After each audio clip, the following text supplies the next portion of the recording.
ایک دفعہ کا ذکر ہے کہ کسی چھوٹے سے گاؤں میں ایک لڑکا رہتا تھا۔ اس کا نام دینو تھا۔ دینو ابھی بہت چھوٹا تھا کہ اس کا باپ فوت ہو گیا۔ وہ اپنی ماں کے ساتھ رہتا تھا۔ دینو ایک بہت ہی ایماندار اور شریف لڑکا تھا۔ وہ صبح صبح گھر سے نکلتا اور جنگل سے لکڑیاں کاٹ کر اپنا اور اپنی ماں کا پیٹ پالتا تھا۔ ایک دن صبح صبح روکھی سوکھی روٹی کھا کر جنگل کی طرف روانہ ہو گیا۔ اس نے سوچا کہ گھر کا راشن ختم ہو چکا ہے، آج میں بہت زیادہ لکڑیاں کاٹوں گا۔ دینو نے ایک بہت موٹا اور تناور درخت ڈھونڈا اور لکڑیاں کاٹنے لگا۔ اس درخت کے پاس ایک بہت بڑی جھیل تھی۔ لکڑیاں کاٹتے کاٹتے دینو کا کلہاڑا ہاتھ سے چھوٹ کر پاس سے گزرتی ہوئی جھیل میں جا گرا۔ دینو بہت پریشان ہوا اور سوچنے لگا کہ یہ کلہاڑا اس کی روزی روٹی کمانے کا ذریعہ تھا، اب اس کے پاس نہیں رہا۔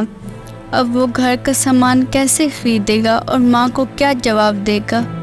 یہ سوچ کر دینو جھیل کے پاس بیٹھ کے رونے لگا۔ دینو زور زور سے رو رہا تھا۔ اسے جھیل کے اندر ایک بہت ہی پیاری سنہری مچھلی اپنی دادی کے ساتھ رہا کرتی تھی۔ جب سنہری مچھلی نے جھیل کے اوپر رونے کی آواز سنی تو وہ جھیل کے اوپر آ گئی۔ سنہری مچھلی نے ایک چھوٹے لڑکے کو روتے دیکھا تو پوچھا، تم کیوں رو رہے ہو؟ دینو نے سنہری مچھلی کو بتایا کہ اس کا کلہاڑا جھیل میں گر گیا، جس سے وہ لکڑیاں کاٹ کر گزارا کیا کرتا تھا۔ یہ سن کر سنہری مچھلی نے کہا، تم مت رو، میں تمہارا کلہاڑا تلاش کرتی ہوں۔ یہ سن کر سنہری مچھلی اپنی دادی اماں کے پاس آئی اور ساری بات سنائی۔ سنہری مچھلی کی دادی اماں نے کہا کہ مجھے وہ لکڑہارا بہت غریب لگتا ہے، تم اسے اپنا سونے کا کلہاڑا تحفے میں دے دو۔ سنہری مچھلی نے سونے کا کلہاڑا لیا اور لکڑہارے کے پاس آ کر کہا، یہ لو تمہارا کلہاڑا۔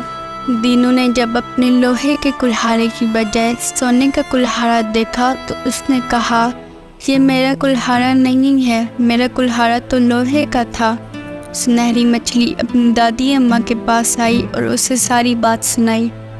سنہری مچھلی کی دادی اماں نے کہا، وہ لکڑہارا تو بہت ایماندار ہے، تم اسے اس کا لوہے کا کلہاڑا تلاش کر کے دو اور اپنے سونے کا کلہاڑا بھی اسے تحفے میں دے دو۔ سنہری مچھلی لوہے کا کلہاڑا تلاش کرنے لگی جو اسے جلد ہی مل گیا تھا۔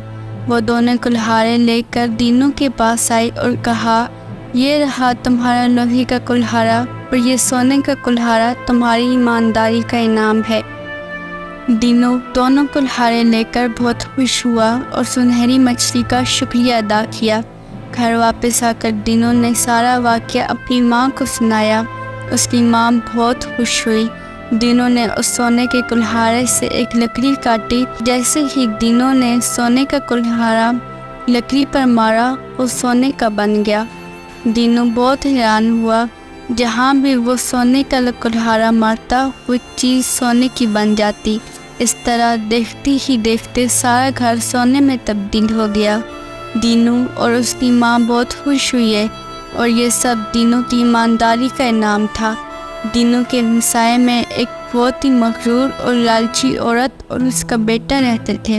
جب انہیں یہ بات کا علم ہوا کہ دینو کو جھیل میں سنہری مچھلی نے ایک سونے کا کلہاڑا دیا ہے جس سے اس کا گھر سونے میں بدل گیا ہے، تو وہ عورت اپنے بیٹے کے ساتھ لوہے کا کلہاڑا لے کر جھیل پر گئی اور اپنے بیٹے کو سمجھانے لگی کہ تم جان بوجھ کر اپنا لوہے کا کلہاڑا جھیل میں پھینکنا، پھر جیسے ہی سنہری مچھلی اوپر آئے اسے کہنا کہ میرا کلہاڑا جھیل میں گر گیا ہے، میں بہت غریب لڑکا ہوں، اور اگر میں لوہے کا کلہاڑا لے کر آئی تو اسے کہنا کہ یہ میرا کلہاڑا نہیں ہے، میرا کلہاڑا تو سونے کا تھا۔